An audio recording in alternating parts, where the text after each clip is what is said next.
같이 읽은 출애굽기 20장 12절에서 17절까지의 말씀을 가지고 이렇게 믿고 이렇게 살아가라 라는 제목으로 함께 은혜를 나누십니다. 우리 제목 같이 하십니다. 시작. 이렇게 믿고 이렇게 살아가라. 다시 한번 시작. 이렇게 믿고 이렇게 살아가라. 3월 마지막 주일에 함께 은혜를 나누게 되었던 말씀의 제목과 동일합니다. 3월 마지막 주일에 10계명 가운데 첫 번째 계명부터 네 번째 계명까지 함께 보면서 은혜를 나누게 됐습니다. 지난 주일은 부활주일이어서 부활주일과 관련된 말씀을 통해 함께 은혜를 나누고, 이제 오늘은 다시 10계명의 말씀을 통해 은혜를 나누게 되는데, 다섯 번째 계명부터 열 번째 계명까지 말씀을 함께 보면서 은혜를 나누도록 하겠습니다. 여러분 혹시 기억하시나요? 첫 번째부터 네 번째까지의 계명 하나하나가 어떤 것이었죠? 첫 번째 계명은 나 외에 다른 신을 내게 두지 말라라고 하는 것이었죠. 두 번째 계명은 뭐였죠? 너는 우상을 만들지도 말고 그것에 절하지도 말고 그것을 섬기지도 말아라 라고 하는 것이었죠. 세 번째 계명은 뭐였죠? 하나님의 이름 여호와의 이름을 망령되게 부르지 말라라고 하는 것이었습니다. 네 번째는 안식일을 기억하여 거룩하게 지키라 라고 하는 것이었습니다. 여러분, 하나님께서 하나님의 백성들에게 지켜야 될 가장 기본적이며 중요한 계명을 주시게 되었는데, 그것이 바로 10계명이었고, 그 10가지의 계명 가운데 첫 번째 계명부터 네 번째까지의 계명은 하나님을 어떻게 섬겨야 되는가라고 하는 것과 관련된 계명이라고 여러분에게 말씀을 드리게 됐습니다. 여러분, 이스라엘 백성들이 하나님이 주신 이 계명을 받기 전에 하나님께서는 모세를 통해서 먼저 물어보시지 않습니까? 자, 내가 너희들에게 계명을 줄 텐데 너희가 그거 잘 지키면 너희는 내 소유가 되고 또 제사장 나라가 되고 거룩한 백성이 될 것이다. 어떻게 하겠느냐? 그랬더니 이스라엘 백성들이 그 말을 전하여 듣고 우리가 주님께서 주시는 하나님께서 주시는 계명을 잘 지키겠습니다 라고 이렇게 대답하게 되지 않습니까? 그러자 하나님은 모세를 시내산 위로 부르셔서 이스라엘 백성들이 지켜야 될 계명을 주시게 되었습니다. 여러분, 중요한 것은 무엇인가 하면 이 계명은 하나님과 하나님의 백성들을 이렇게 연결해주고 아주 결속시켜주는 그러한 중요한 것이 바로 하나님의 백성들에게 주셨던 계명입니다. 단순하게 이거 지켜라 이렇게 해야 한다라고만 말씀하신 것이 아니라 하나님의 백성으로서의 표시다라고 하는 것입니다. 하나님의 백성이라면 이렇게 해야 한다라고 하는 것들을 가르쳐 주시고 말씀하여 주시게 된 것입니다. 여러분, 그런데 성경의 말씀을 보게 되면 하나님의 백성들이 이 말씀 그대로 순종하지 못하는 경우가 너무나도 많았습니다. 이 말씀 잊어버리고 지키지 못하는 경우가 너무나도 많이 있었던 것을 우리가 보게 됩니다. 성경의 수많은 부분에서 이러한 이야기들을 하고 있습니다. 그 결과는 무엇이었느냐 하면 하나님의 은혜와 축복을 잃어버리게 된 것이고, 그리고 하나님과의 관계도 멀어지거나 단절된 것이었다라고 하는 것입니다. 여러분, 계명을 지키게 될 때 하나님께서 너희를 내 소유로 삼아주고 제사장 나라가 되게 해주시고 거룩한 백성 되게 해주시겠다고 말씀하신 것인데, 그 계명 지키지 못하니 여러분 하찮은 존재가 되어버리고 말더라는 것입니다. 하나님의 은혜와 축복으로부터도 멀어져 버리고 말더라 하는 것입니다. 여러분, 그래서 성경의 말씀을 보게 되면 하나님의 백성들이 다시금 하나님의 은혜와 축복을 회복하고 누리게 되는 그 길이 어디에 있느냐 하면, 이렇게 이제 하나님 외에 더 사랑하던 것, 의지하던 것, 세상적이며 육신적이며 인간적인 것, 이런 것들은 다 내려놓고 그 마음이 다시금 하나님을 향하고 하나님의 말씀에 순종하게 될 때 잃어버렸던 은혜와 축복도 회복하게 되고 하나님과의 관계도 회복되어진다는 것을 성경의 또 수많은 부분에서 우리에게 말씀하고 가르쳐 줍니다. 여러분, 대표적인 것이 사무엘상 7장에 나오는 말씀입니다. 이스라엘 백성들이 숙적이라고 할 수 있는 블레셋이라고 하는 민족이 있었습니다. 이스라엘 백성들이 블레셋이라고 하는 이 이방 민족 때문에 오랜 동안 크게 괴로움을 당하게 됩니다. 이들에게 시달리게 됩니다. 여러 가지로 많은 어려움을 겪게 됩니다. 오랫동안 이런 고난을 겪게 되자 견딜 수 없었던 이스라엘 백성들이 그때의 선지자였던 사무엘 선지자를 찾아가서 제발 우리를 하나님에게 구하여서 우리를 이 어려움에서 좀 건져 주십시오라고 하면서 사무엘 선지자에게 간청하게 됩니다. 그때 사무엘 선지자가 이스라엘 백성들에게 뭐라고 얘기를 하게 됩니까? 자, 너희가 하나님의 은혜를 사모한다면, 하나님께 돌아오고자 한다면 너희들이 가지고 있는 모든 우상들을 다 버려라. 그리고 너희 마음이 하나님을 향하도록 해라. 이렇게 하나님께서 이 사무엘 선지자가 이스라엘 백성들에게 얘기하게 됩니다. 여러분, 그 말을 들었던 이스라엘 백성들은 자기들이 그동안 은밀하게 가지고 있던, 어쩌면 은밀하지 않을 수도 있고 노골적일 수도 있죠, 자기들이 가지고 있던 모든 우상들을 다 내버립니다. 그리고 이제 하나님 앞에 그 마음이 향하고 하나님의 은혜를 사모한다는 그 표시로 미스바라고 하는 곳에서 모여서 금식하면서 회개하게 됩니다. 여러분, 그때 어떤 일이 일어나느냐 하면 이 블레셋이 다시 이스라엘 백성들을 쳐들어오게 되었는데, 그때에 하나님께서 이스라엘 백성들과 함께 해주셔서 블레셋 사람들을 물리치게 된 것뿐만이 아니라 과거에 잃어버렸던 것까지도 회복하게 되는 하나님의 크신 은혜와 축복을 누리게 되더라 하는 것입니다. 성경에 이와 비슷한 이야기들이 얼마나 많이 나오게 되는지 모릅니다. 하나님과의 관계를 멀어지게 하는 것이 무엇입니까? 하나님께서 우리에게 주신 은혜와 축복을 잃어버리게 되는 것이 무엇입니까? 오늘 우리가 보게 되는 것처럼 이렇게 하나님의 말씀에 순종하지 못하게 될 때, 하나님을 제대로 섬기지 못하게 될 때, 하나님 외에 하나님보다 더 사랑하거나 의지하는 그 어떤 것들, 우상과도 같은 것들을 내 삶 가운데, 내 마음 가운데 두고 있을 때에 하나님의 은혜와 축복을 잃어버리게 된다는 것입니다. 하나님과의 관계는 멀어질 수밖에 없다는 것입니다. 여러분, 오늘 우리에게도 그대로 적용이 되는 말씀입니다. 우리들이 하나님의 은혜를 사모한다면, 하나님이 내 기도에 응답해 주시고 내 삶을 축복하여 주시기 원한다면, 나도 모르게 내 삶과 그리고 내 마음 가운데 자리 잡고 있었던 하나님 외에 하나님보다 더 의지하던 것, 하나님보다 더 소중하게 여기던 것, 하나님보다 더 사랑하던 것, 이런 것들을 다 버려야 합니다. 우리들이 하나님 앞에 주일에 드리는 이 예배가 바로 그런 예배가 되어야 할 줄로 믿습니다. 월요일부터 토요일까지는 우리가 정신없이 세상에서 살아가다 보게 되면 하나님도 잊어버립니다. 말씀도 잊어버립니다. 내가 하나님의 백성이라고 하는, 하나님의 자녀라고 하는, 어쩌면 나의 정체성마저도 잃어버리고 살아갈 때가 있다는 것입니다. 여러분, 그런데 이 주일 예배는 그걸 회복하는 예배가 되어야 한다는 겁니다. 내 마음 가운데 들어와 있던 하나님보다 더 의지하고 하나님보다 더 소중하게 여기던 그 어떤 것, 하나님보다 더 크게 내 마음 가운데 비중을 가지고 자리 잡고 있던 것, 그런 것들이 있다고 한다면 이 예배를 드리며 그것 다 내려놓고 내어버릴 수 있는 그런 시간이 오늘 예배를 드리는 이 시간이 되어야 한다는 것입니다. 여러분, 그때 하나님께서 우리에게 주시는 은혜와 축복을 다시 누리게 되며 또 하나님께서 우리의 삶 가운데 함께 하심을 경험하게 될 줄로 믿습니다. 사랑하는 성도 여러분, 우리가 지난번에 함께 은혜를 나누게 되었던 이 말씀을 기억하며 이렇게 전심으로 하나님을 섬기며 그 말씀에 온전히 순종하며 살아갈 수 있는 그런 우리 모두가 다 되시기를 주의 이름으로 축복합니다.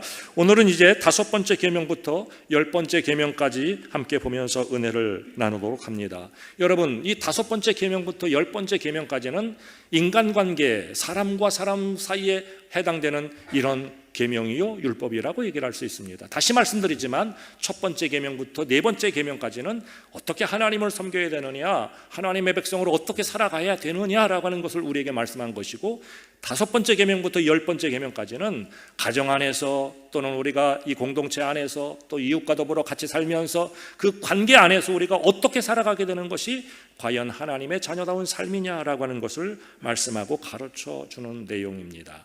오늘 5번째 계명 보니까 내 부모를 공경하라 라고 말합니다. 여러분, 우리 한번 같이 해볼까요? 내 부모를 공경하라. 시작. 내 부모를 공경하라. 다시 한번 시작. 내 부모를 공경하라. 내 부모를 공경하라라고 하는 계명입니다. 여러분에게 한번 여쭤보겠습니다. 우리가 모든 관계에 있어서 기본이 되는 관계는 여러분 어떤 관계라고 생각하십니까? 모든 관계에 있어서 기초가 되고 기본이 되고 가장 중요한 관계는 어떤 관계라고 생각하십니까? 조금 이렇게 구체적으로 말하면 부모와 자식 간의 관계가 제일 중요합니까? 아니면 형제 간의 관계가 제일 중요합니까? 부부 간의 관계가 제일 중요합니까? 어떤 관계가 여러분 제일 중요하다고 생각하시나요? 어떤 관계죠? 네, 부부간의 관계입니다. 왜 그렇죠?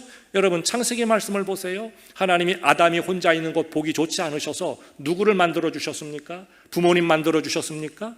형제를 만들어 주셨습니까? 그게 아니라 아담이 혼자 있는 거 보기 좋지 않아서 누구 만들어 주셨죠? 배필이라고 말하잖아요. 배필, 아내를 만들어 주신 거예요. 아내를. 여러분, 그래서 하나님이 제일 처음에 만들어주신 인간관계가 뭐냐 하면은 부부관계라고 하는 겁니다. 부부간의 관계. 여러분, 그래서 가장 모든 관계의 기본이 되는 것은 부부관계로부터 시작되는 것입니다. 여러분, 부부관계로부터. 어떤 분은 부모와 자식 간의 관계가 더 중요하다고 생각할지 모르시겠지만, 형제 간의 관계가 더 중요하다고 생각할지 모르겠지만, 사실은 부부간의 관계가 모든 관계의 출발이자 기초이자 핵심이고 가장 소중한 관계다라고 얘기를 할 수가 있습니다. 여러분, 그러면 오늘 이런 생각을 우리 한 번쯤 해볼 수가 있지 않을까요? 아니, 어떤 관계보다 부부간의 관계가 중요하다고 한다면 부부간에 꼭 사랑해야 된다, 부부간에 서로 아껴야 된다라고 하는 것을 5번째 계명으로 주셨을 법한데, 왜 그런 계명을 주시지 않고 그 건너의 관계라고 할 수 있는 부모를 공경하라라고 하는 이런 계명을 주셨을까라고 하는 것입니다. 여러분, 왜 그랬을까요? 부모를 공경한다는 것이 생각처럼 쉽지 않기 때문입니다. 여러분, 우리 가운데 부모님의 은혜를 입지 않고 자란 사람이 누가 있겠습니까? 우리 가운데 부모와 헌신이 동반하지 않고 오늘의 우리가 있게 된 사람 누가 있겠습니까? 여러분, 그런데 부모를 공경한다는 것은 말처럼 쉽지 않은 것이다 라고 하는 것입니다. 부모님이 나를 위해서 얼마나 고생하고 얼마나 애쓰고 헌신하고 희생했는지 잘 알고 있음에도 불구하고 부모님을 공경한다는 것이 그렇게 쉽지는 않더라는 것이죠. 그저 1년에 몇 번 부모님의 생신, 명절, 그리고 어버이날이 있는 5월달, 이 정도 돼서 그저 부모님 찾아뵙거나 식사라도 하거나 아니면 뭔가 어떤 성의의 표시를 하거나 감사의 표시를 하거나, 여러분, 이 정도로 내가 부모에 대해서 할 도리를 다 했다라고 생각하면서 만족하고 스스로 만족하게 되는 경우들도 사실은 많이 있다라고 하는 것입니다. 그런데 여러분, 오늘 성경의 말씀을 보니까 내 부모를 공경하라 이렇게 말씀합니다. 공경하라고만 말씀하는 것이 아니라 레위기 19장의 말씀을 보니까 부모에 대해서 어떻게 하라고 말하느냐 하면, 내 부모를, 각 사람은 너희 부모를 경외하라라고 말합니다. 경외하라. 여러분, 경외하라고 하는 이 말은 주로 하나님을 섬길 때에 사용하는 말인데, 유일하게 하나님 외에 이 단어를 사용하게 되는 것이 부모에 대한 것입니다. 부모를 경외하라. 여러분, 마치 하나님 섬기듯이 그 부모를 잘 섬기고 공경해야 한다라고 하는 것입니다. 그리고 부모에 대하여 잘못 아는 사람에 대해서 얼마나 엄격하게 성경은 말하고 있는지 모릅니다. 신명기 27장의 말씀을 보니까 그의 부모를 경홀히 여기는 자는 저주를 받을 것이라 라고 말합니다. 경홀히 여긴다는 게 뭐죠? 가볍게 여긴다는 것이죠. 별 볼 일 없게 여긴다는 거죠. 하찮게 여긴다는 거죠. 내 부모를 가볍게 여기는 거. 여러분, 그런 사람 저주를 받을 것이다. 출애굽기 21장 15절의 말씀을 보니까 자기 아버지나 어머니를 치는 자는 반드시 죽일지니라. 물론 아버지나 어머니를 때리는 사람 있기는 있겠지만 흔치는 않은 일이죠. 그런데 그 사람은 반드시 죽일지니라. 자기 어머니나 아버지를 저주하는 자는 반드시 죽일지니라 이렇게 말하고 있습니다. 우리 가운데 부모를 저주하는 사람, 우리 가운데 부모를 때리는 사람은 없다고 하더라도 은근히 부모를 가볍게 여기고 무시하게 되는 경우들은 사실은 우리 가운데 좀 있는 것 같습니다.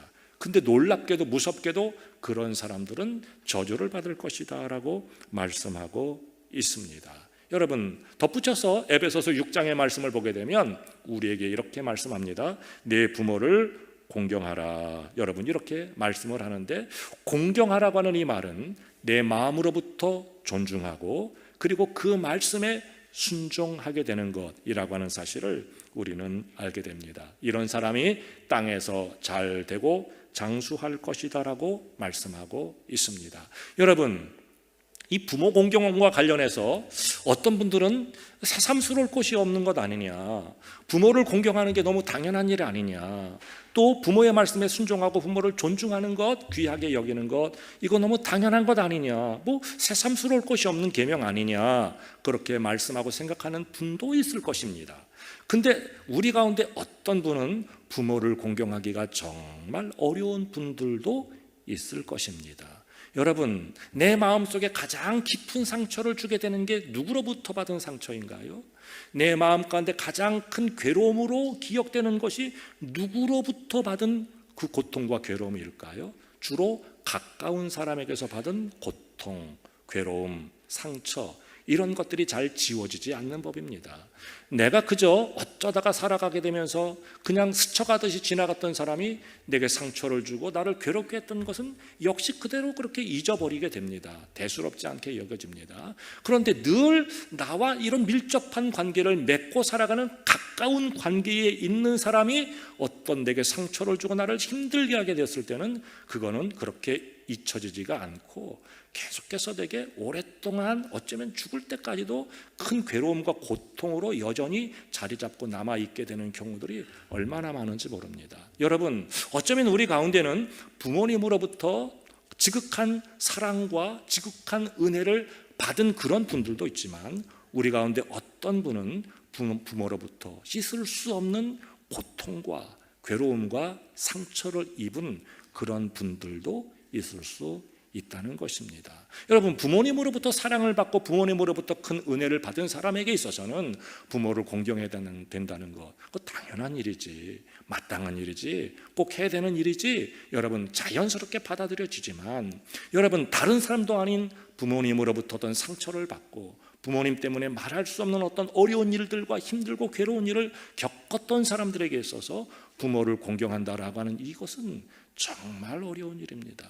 쉽지 않은 일입니다. 차라리 내가 모르는 사람을 도와주지, 차라리 내가 잘 알지 못하는 누군가를 내가 도와주지, 내게 고통을 주고 나를 힘들게 하고 아픈 기억을 심어준 내 부모를 공경한다는 것, 이게 모르는 사람 도와주는 것보다도 더 힘들고 괴로운 경우일 수가 있다는 것입니다. 제가 잘 아는 목회자 중에 아주 친한 친구 목회자 중에 한 사람이 이런 얘기를 하게 된 적이 있습니다. 자기는 5월달이 되면 너무 괴롭다는 거예요. 5월달이 되면. 5월이 무슨 달이죠? 5월이 무슨 달이에요? 가정의 달. 가정의 달인데 그 가정의 달과 관련된 설교를 매주 하는 것은 아니라고 하더라도 경우에 따라서는 매주 할 때도 있지만 이 가정의 달과 관련해서 이 가정과 관련된 설교를 할 수밖에 없는데, 그런데 자기는 자기 부모님으로부터 받은 상처가 너무 크기 때문에 부모를 공경하라고 하는 설교를 할 수가 없다는 거예요. 아니, 하기는 하는데 그 설교를 할 때 나는 그렇게 하지 못하면서 그 설교를 하는 내 마음이 너무 괴로워서 자기는 가정의 달이 오는 게 너무 힘들다라고 하는 이런 고백, 친구가 가까운 친구 사이에 이런 얘기를 들은 적이 있습니다. 여러분, 이해가 되시나요? 안 되시나요? 이해가 됐죠. 여러분, 근데 오늘 성경의 말씀을 보니까 부모를 가려서 공경하라고 말하고 있지 않습니다. 너에게 잘해준 부모, 너에게 사랑을 베풀어준 부모, 너를 아낌없이 돌보아준 부모, 그 부모를 공경하라, 여러분 이렇게 말하고 있지 않습니다. 여러분, 여기에는 나에게 상처를 주고 씻을 수 없는 고통과 괴로움을 주게 되었던 그런 부모라고 하더라도 공경하라고 얘기를 하고 있는 것입니다. 이것이 마땅한 것이다라고 하는 것을 우리에게 말씀하고 가르쳐 주게 됩니다. 여러분, 그러면 이거 안 되는 걸 어떻게 할 수가 있겠습니까? 모르는 사람을 도와주지, 정말 내가 내 부모를 공경한다는 것, 이거 쉽지 않은 일이다라고 생각하는 그런 경우에 있다면 이거 어떻게 하면 좋겠습니까? 여러분, 그 은혜를 주시는 분이 하나님이신 줄로 믿습니다. 여러분, 오늘 계명 모든 것이 마찬가지지만 여러분, 저와 여러분들이 그런 마음이 도저히 들지 않고 정말 내 힘으로는 할 수 없는 어떤 정말 어렵고 힘든 일이라고 생각하게 될 때 하나님 앞에 그 문제를 가지고 기도할 수 있는 우리 모두가 되시기를 바라겠습니다. 하나님, 내 마음의 문이 열리지 않습니다. 내가 내 부모로부터 받은 상처가 너무 크기 때문에 내가 내 부모를 공경하고자 해도 그 마음이 쉽게 생기지 않습니다. 말씀에 순종한다는 건 더 어렵습니다. 하나님께서 내 마음을 사로잡아 주세요. 성령님, 내게 이런 은혜를 주세요. 나를 긍휼히 여겨주세요. 여러분, 그렇게 하나님 앞에 기도하며 하나님의 도우심을 구하는 우리 모두가 되시기를 주의 이름으로 축복합니다. 여러분, 그때 하나님이 우리의 마음의 문을 열어주시고 우리에게 은혜를 더하여 주셔서 오히려 불쌍히 여기고 긍휼히 여기며 그리고 공경할 수 있는, 존중할 수 있는 마음을, 은혜를 허락하여 주시게 될 줄로 믿습니다. 여러분, 우리 모두가 이런 마음으로 부모를 공경하며 존중하며 순종할 수 있는 믿음의 사람이 되시기를 주의 이름으로 축복합니다. 6번째 계명은 뭐죠? 살인하지 말라라고 하는 계명입니다. 여러분, 우리 한번 같이 해볼까요? 살인하지 말라. 시작. 살인하지 말라. 여러분, 세상에 이 계명보다 지키기 쉬운 계명이 어디 있겠습니까? 뭐 물어보나 마나 한 거지만 여러분 중에 우리 뭐 살인한 사람이 있겠습니까? 짐승 한 마리 죽이는 것도 이거 손이 떨려서 하기 어려운 일이죠. 자고 나면 하루가 다르게 정말 끔찍하고 흉악한 누가 누군가를 죽였다라고 하는 뉴스들이 이렇게 우리에게 들려오지만, 그러나 사실은 사람을 죽인다는 것, 살인한다는 것은 어렵기도 한 일이고 이거 정말 어렵고 힘든 일이라고 할 수가 있습니다. 그러니 우리 가운데 살인한 사람이 없는데 그러면 우리 살인하지 말라라고 하는 이 계명을 우리 다 지키고 있는 것 아니겠습니까? 우리 이 계명은 특별히 중요한 것 같이 여겨지지는 않는다라고 하는 것입니다. 중요한 것은 성경은 이 살인하지 말라라고 하는 이 계명을 우리들에게 새롭게 해석하고 이렇게 적용하라고 말씀하여 주시는 것을 보게 됩니다. 마태복음 5장 22절의 말씀을 보니까 예수님께서 산상수훈을 통하여 말씀하시게 될 때, 여러분, 살인하는 자만 하나님의 심판을 받게 되는 것이 아니라 형제에게 노하는 사람 심판을 받게 될 것이다. 욕하는 사람, 또 미련한 놈이라고 하고 이렇게 형제를 무시하는 사람, 이런 사람 다 지옥의 불에 들어가게 될 것이다. 여러분, 지옥불에 누가 들어가는 거예요? 용서받을 수 없는 죄를 지은 사람이 들어가는 곳이잖아요. 근데 형제에게 노하는 사람, 욕하는 사람, 미련한 사람이라고 무시하는 사람, 지옥불에 들어가게 될 것이다. 요한일서 3장 15절의 말씀을 보니까 그 형제를 미워하는 자마다 살인하는 자다. 여러분, 이렇게 말씀하고 있습니다. 뭘 말하는 걸까요?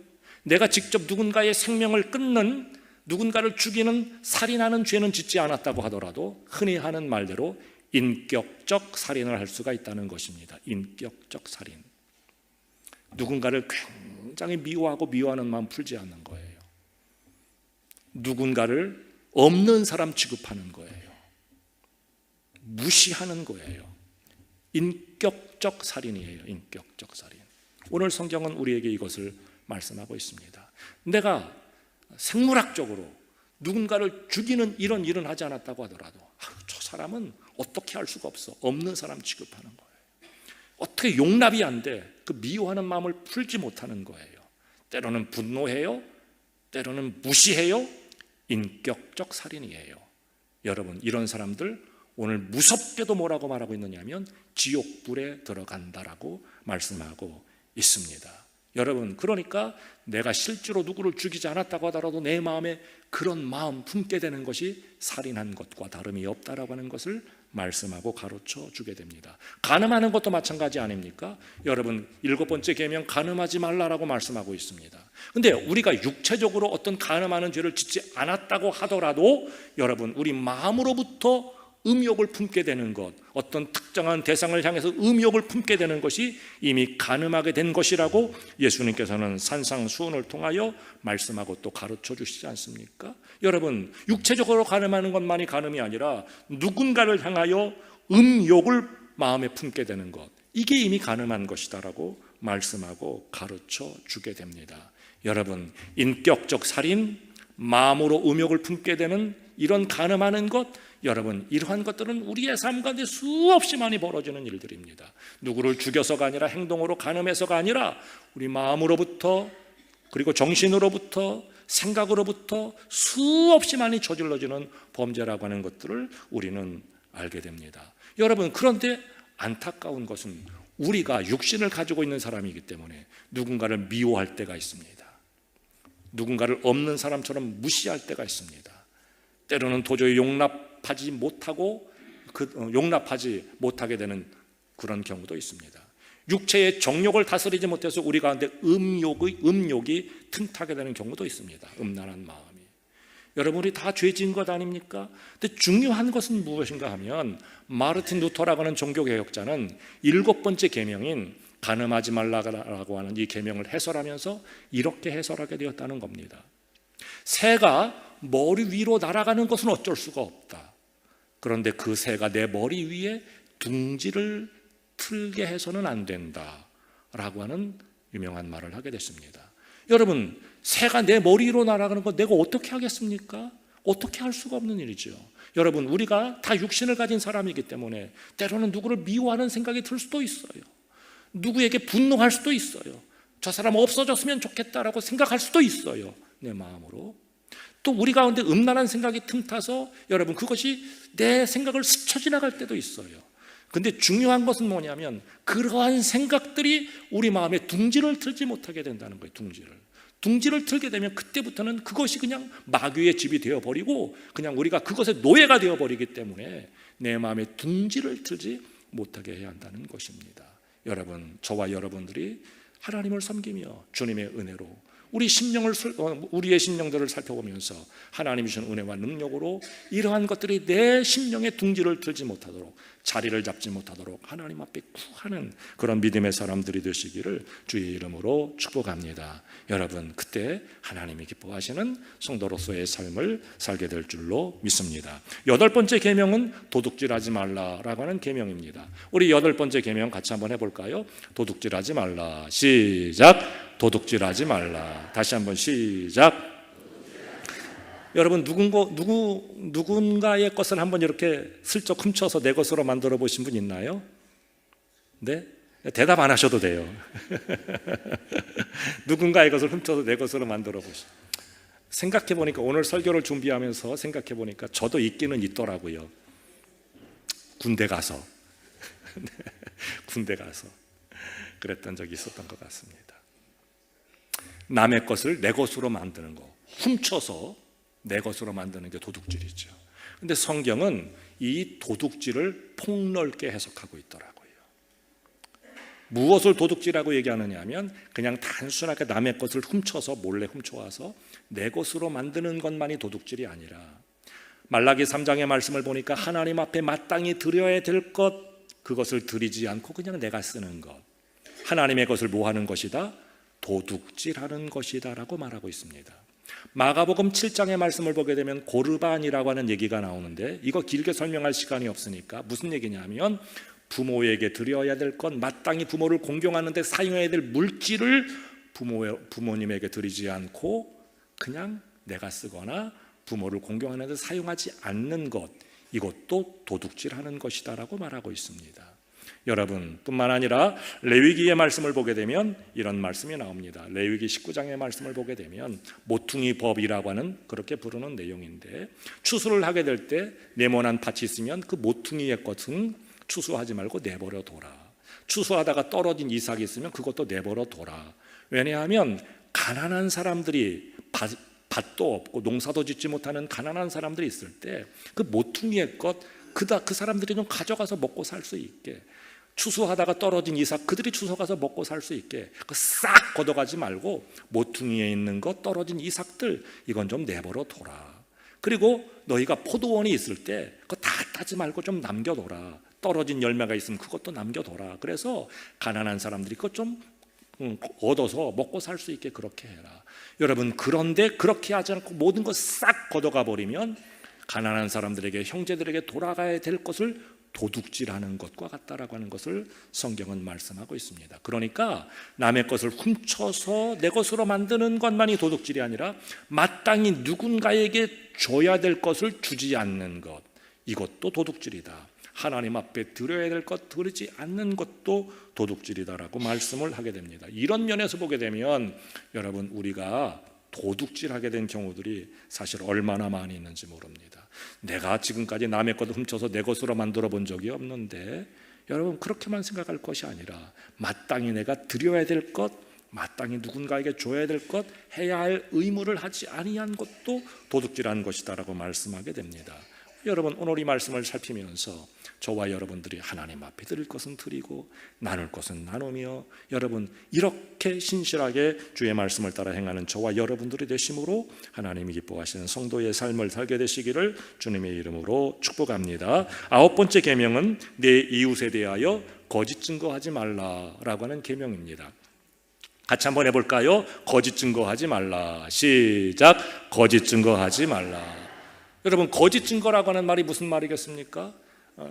어떤 나의 이익을 위해서 다른 사람에게 불리한 증언을 하게 된다든가, 거짓 증언, 불리한 것보다라기보다 거짓 증언을 하게 된다든가, 아니면 법정에서 내가 진실을 말하지 않고 거짓된 것을 증언하게 되는 것, 우리가 이것을 상상하기가 쉽지 않습니까? 그런데 성경은 이것만이 거짓 증언이라고 말하고 있지 않습니다. 여러분, 성경에서 말하는 거짓 증언에는 여러 가지 것들이 포함이 됩니다. 다른 사람을 험담하거나 검증되지 않은 헛소문을 퍼뜨리게 되는 것, 여러분, 이것도 거짓 증언입니다. 우리 이런 경우 많잖아요. 그냥 너무 쉽게 다른 사람에 대해서 험담하거나 아니면 이게 다른 사람에 대해서 그냥 확인되지 않은 이런 얘기들, 아니 확인됐다고 하더라도 은혜스럽지 않은 얘기들 하게 되는 경우들이 많이 있잖아요. 거짓 증언이라고 성경은 말씀하고 있습니다. 우리가 저지르기 얼마나 쉬운 죄인지 모릅니다. 이거 조심해라, 이래서는 안 된다라고 하는 것을 말씀하고 있습니다. 잠언 18장 21절의 말씀을 보니까 죽고 사는 것이 혀의 힘에 달렸나니 혀를 쓰기 좋아하는 자는 혀의 열매를 먹으리라, 이렇게 말씀하고 있습니다. 죽고 사는 것이 혀의 열매에 달렸다는 것입니다. 여러분, 오늘 내가 은혜로운 말을 하게 될 때는 하나님께서 주시는 은혜로운 열매를 거두게 되는 것이고, 그렇지 못한 일을 하게 될 때는 내가 고통과 괴로움, 하나님의 심판의 열매를 거둘 수밖에 없다는 것을 말씀하고 가르쳐 주게 됩니다. 마지막 10번째 계명이 뭡니까? 내 이웃의 집을 탐내지 말라 하는 것입니다. 우리 같이 한번 해보겠습니다. 내 이웃의 집을 탐내지 말라. 시작. 내 이웃의 집을 탐내지 말라. 내 옆에 사는 사람, 내 이웃이 살고 있는 그 집 부동산을 말하는 게 아닙니다. 내 이웃의 것이라면 어떤 것이 되었든지 뭐 하지 말아라? 탐내지 말아라. 여러분, 이거 잘 보세요. 도둑질하지 말라고 하는 계명이 있고, 오늘 10번째 계명은 뭐지요? 탐내지 말라고 하는 계명입니다. 남의 것 내 것으로 만드는 것, 이것도 하지 말아야 되는 일이지만 아예 그 마음에 다른 사람의 것을 보고 탐내는 것조차도 하지 말아라, 이렇게 우리들에게 말씀하고 가르쳐 주게 됩니다. 쉬운 일 아니죠, 여러분. 그런데 탐내지 말아라. 모든 죄가 어디로부터 시작하기 때문이죠?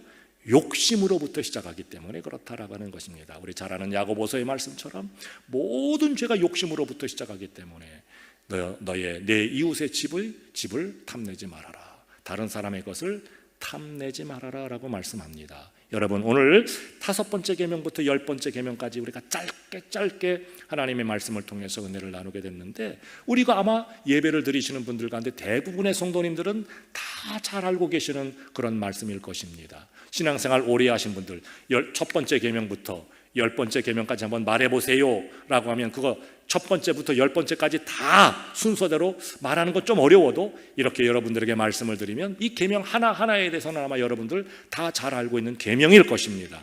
중요한 것은 뭐냐 하면 이것이 우리의 머릿속에 지식으로만 들어있게 되는 것이 아니라 이것이 우리의 마음을 움직이고 우리의 삶 가운데 그대로 드러나게 되므로 하나님이 기뻐하시는 성도의 삶을 살아가는 그런 우리 모두가 되시기를 주의 이름으로 부탁을 드리겠습니다. 그렇게 살 수 있도록 우리 마음에 감동을 주시고 그렇게 살 수 있도록 은혜와 능력을 주시는 분이 성령님이신 줄로 믿습니다. 오늘 말씀을 보면서 우리 이렇게 하나님 앞에 기도했으면 좋겠습니다. 하나님, 내가 내 부모를, 또 경우에 따라서는 내 형제를 도저히 용납할 수가 없고 사랑할 수가 없는데 하나님, 용납하고 긍휼히 여기고 사랑할 수 있는 마음을 주세요.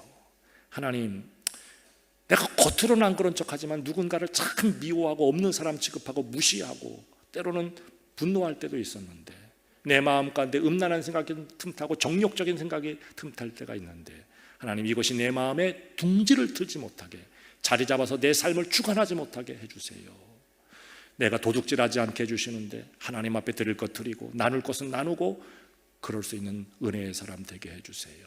아예 내 마음 가운데 탐욕이 자리 잡을 수 없도록 성령께서 내 마음을 강하게 지켜주시고 사로잡아 주세요. 이렇게 저와 여러분들 기도하심으로 오늘 이 말씀 통해서 가르쳐 주시는 것처럼 하나님이 기뻐하시는 성도의 삶을 살게 되는 우리 모두가 되시며 이런 사람에게 주시는 하나님의 크신 은혜와 축복을 누리는 우리 모두가 되시기를 주님의 이름으로 축복합니다. 기도하십니다. 하나님, 감사합니다. 이 거룩한 주일에 우리를 주의 전에 인도하여 주시고 말씀 통해 은혜 나누게 하여 주시니 감사합니다. 주신 말씀 기억하며 우리들 모두가 신실하게 주의 말씀을 따라 살아가는 믿음의 사람 되게 하여 주옵소서. 보이는 것이나 보이지 않는 것이나 하나님 어떤 것이 되었든지 하나님을 영화롭게 하는 우리의 심령, 우리의 삶이 될 수 있도록 성령께서 강하게 우리를 사로잡아 주시고 주관하여 주옵소서. 세상의 헛된 것, 아버지 하나님께서 보시기에 합당하지 않은 것, 그러한 것들이 우리의 마음과 삶 가운데 들어와서 자리 잡지 못하도록 성령께서 강하게 우리를 지켜주시고 보호하여 주시고 능력으로 우리를 지켜 보호하여 주옵소서. 예수님 이름으로 기도하옵나이다. 아멘.